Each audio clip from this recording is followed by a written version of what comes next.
કુદરતી ખેતી, વૈજ્ઞાનિક આયોજન અને ખેડૂત સશક્તિકરણનું જીવંત પ્રતીક બન્યું નર્મદા જિલ્લાનું મોડેલ ફાર્મ। નર્મદા જિલ્લાના ગરુડેશ્વર તાલુકાના ઇન્દ્રવર્ણા ગામના ખેડૂત શ્રી રાજેશભાઈ તડવીએ પ્રાકૃતિક કૃષિ દ્વારા ખેતીને નવું આયામ આપ્યું છે। કુદરત સાથે સુસંગત અને વૈજ્ઞાનિક આયોજન આધારિત ખેતી પદ્ધતિ અપનાવી તેમણે એક એવું મોડેલ ફાર્મ વિકસાવ્યું છે જે આજના સમયમાં અન્ય ખેડૂતો માટે પ્રેરણાનો સ્રોત બન્યું છે।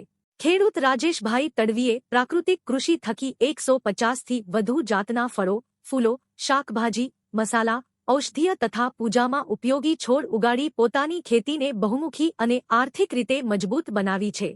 આ મોડેલ ફાર્મ કુદરતી સંસાધનોના સંરક્ષણ સાથે વધુ ઉત્પાદન અને ખર્ચમાં ઘટાડાનું ઉત્તમ ઉદાહરણ છે।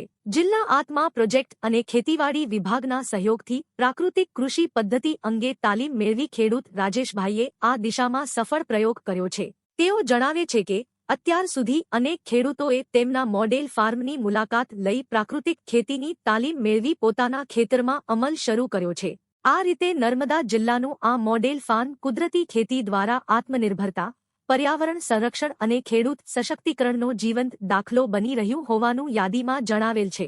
અહેવાલ વીઆઈ જીકાણી, ચીફ એડિટર, રાજવંશ ન્યૂઝ।